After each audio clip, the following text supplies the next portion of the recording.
है। आज की क्लास में हम सभी वर्णों का उच्चारण स्थान के बारे में जानेंगे और समझेंगे। तो चलिए शुरू करते हैं आज के टॉपिक वर्णों का उच्चारण स्थान। वर्णों का उच्चारण स्थान अर्थात कि जब हम वर्णों को उच्चारित करते हैं, जब हम वर्णों का उच्चारण करते हैं तो ये जो मुख है, इस मुख के किस स्थान से, किन किन स्थानों से उनका उच्चारण होता है। जैसे ये कंठ, ताल, मूर्धा, दंत, ओष्ठ तमाम, जैसे कहा जाता है उच्चारण स्थान 8 प्रकार के होते हैं। उच्चारण स्थान कितने प्रकार के होते हैं?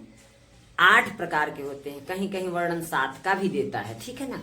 तो इसकी संख्या में थोड़ा डाउट रहता है, तो आप लोग उसके उच्चारण स्थान पे न जाइए। आप सिर्फ ये देखें उच्चारण स्थान कितने प्रकार का होता है, यह न देखिए, बस ये देखें कि वर्णों का उच्चारण स्थान होता कहाँ से, वर्ण कहाँ से उच्चारित होते हैं, ये आप ध्यान दीजिए।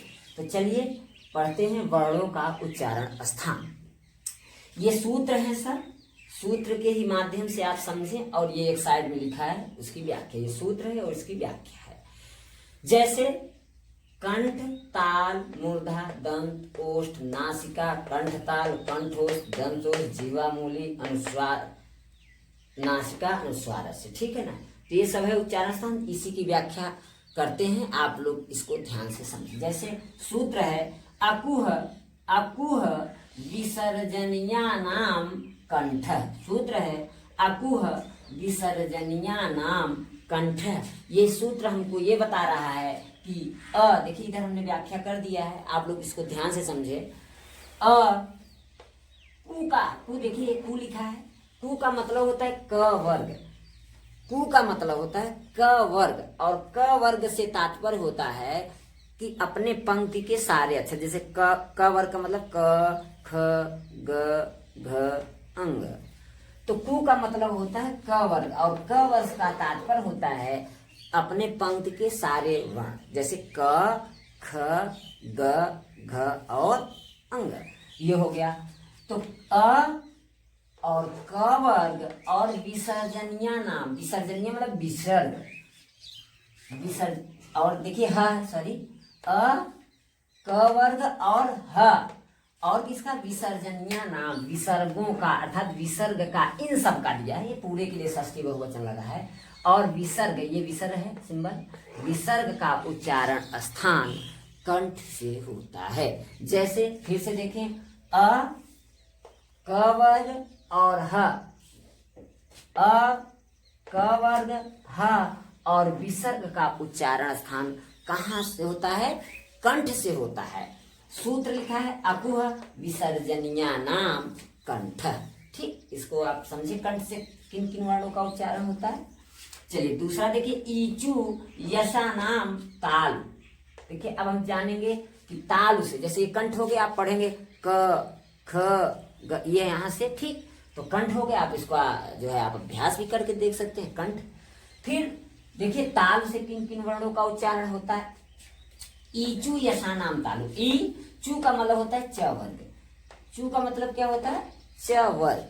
च वर्ग का मतलब जैसे क वर्ग का मतलब उस पंक्ति के सारे अक्षर, उसी तरह च वर्ग का मतलब होता है उस पंक्ति के सारे अक्षर, जैसे च, छ, ज, झ और इया, ठीक। तो ईचू यशा नाम तालु, ई च वर्ग, समझ गए। और देखिए या और स लिखा है उधर, या और स है ना। ई च वर्ग, या और स देखिए 3 प्रकार के होते हैं। इसको तालव्य स बोलते हैं, इसको मूर्धन्य स बोलते हैं, इसको दंतव्य स बोलते हैं, है ना। देखिए ये लिखा भी है तालव्य स, मूर्धन्य स और दंतव्य स, ठीक। तो ई च वर्ग, या और स का उच्चारण स्थान जो होता है वो तालु से होता है। फिर ऋटुरसाणा मूर्धा, ऋटुरसाणा मूर्धा अर्थात री ट वर्ग, ट वर्ग मतलब अपने पंक्ति के सारे अक्षर बता चुके हैं। फिर र और ये मूर्धन्य स, खटकोण वाला सा बोलते हैं, षटकोण वाला सा का उच्चारण स्थान मूर्धा से होता है। रे ट वर्ग अर्थात ट ठ ड अण र और ये श का उच्चारण स्थान मूर्धा से होता है। तीसरा चौथा सूत्र देखें, लिटुलसा नाम दंता, लिटुलसा नाम दंता, री ता वर्ग ल और स का उच्चारण स्थान आपका दंत से होता है। अगर आप सूत्र अगर आप याद करेंगे, अगर आपको सूत्र याद रहेगा तो इनको आपको बताने में कोई दिक्कत नहीं होगी। तो री ता वर्ग ल और स का उच्चारण स्थान आपका दंत से होता है। उसके बाद उप देखिए उप उपध्वनिया नाम ओष्ठव, उपध्वनिया नाम ओष्ठव, उप और देखिए यहाँ दीर्घ संधि हुआ है, उप और उपध्वनिया नाम ओष्ठव। ठीक, तो उ और पावर, उ और ये जो पू लिखा है, पू का मतलब होता है प वर्ग, और इस पू में एक पू होता है, ऐसे लिखा होगा, देखो सब में जैसे लिखा है पू पू पू, इस वैसे भी इसमें पू लिखा होगा इस टाइप से पू। और जब इसमें उपध्मानी ऐसे जोड़ देंगे तो ये उ और ये पू मिलके बड़ा हो गया, इसलिए लिखा है पू। ठीक है ना, उपध्मानीय नाम, तो उ और प वर्ग और उपध्मानीय का, उपध्मानी किसे कहा जाता है, जिसे हमने इसमें दिखाया गया है, प और फ से पहले, प और फ से पहले ये चिन्ह अर्ध विसर्ग जैसा ये चिन्ह जब लगा देते हैं तो इस प और फ को, अगर प और फ से पहले इस अर्ध विसर्ग जैसा ऐसा कुछ चिन्ह सिंबल लगा रहेगा तो ऐसे प और फ को उपध्मानी कहा जाता है। अगर ये सिंबल ये चिन्ह नहीं लगे रहेंगे तो प और फ को तब उपध्मानी नहीं कहा जाएगा। तो प और फ से पहले अगर हम ऐसे चिन्ह लगा देंगे तो उसको उपध्मानी कहा जाएगा। तो उ प वर्ग और उपध्मानी का उच्चारण स्थान ओष्ठ से होता है। फिर इमंगणना नाम नासिका च, अर्थात ञ म अंग अण और न का उच्चारण स्थान नासिका से होता है। हर पंक्ति के हर वर्ग के पांचवें अक्षर जो होते हैं उनका उच्चारण स्थान जो है नासिका से होता है। अब यहाँ समस्या क्या हो गई कि जैसे कहा गया क वर्ग में तो अंग भी आ गया, फिर च वर्ग है तो ञ आ गया है ना, फिर त वर्ग है तो आड़ा आ गया है ना, फिर त वर्ग है तो हर पंक्ति का अंतिम अक्षर तो कंठ ताल मूर्धा दंत ओष्ठ में इसमें भी चला गया। और ये सूत्र कह रहा है कि हर पंक्ति का अंतिम अक्षर जो है नासिका से बोला जाता है। तो आप इसी को याद रखिए, हर पंक्ति का जो है अंतिम अक्षर जो होता है वो नासिका से बोला जाता है। अंग अण य और न म ये सब नासिका से बोले जाते हैं। अगर आपको एकदम शुद्ध बताना है तो जैसे ये क वर्ग मतलब इसके अकॉर्डिंग तो अंग कंठ से बोला जाता है, क्योंकि क वर्ग कह रहा है अगर कंठ से बोला जाएगा तो इस तरह से अगर देखा जाए तो अंग कंठ से बोला जाएगा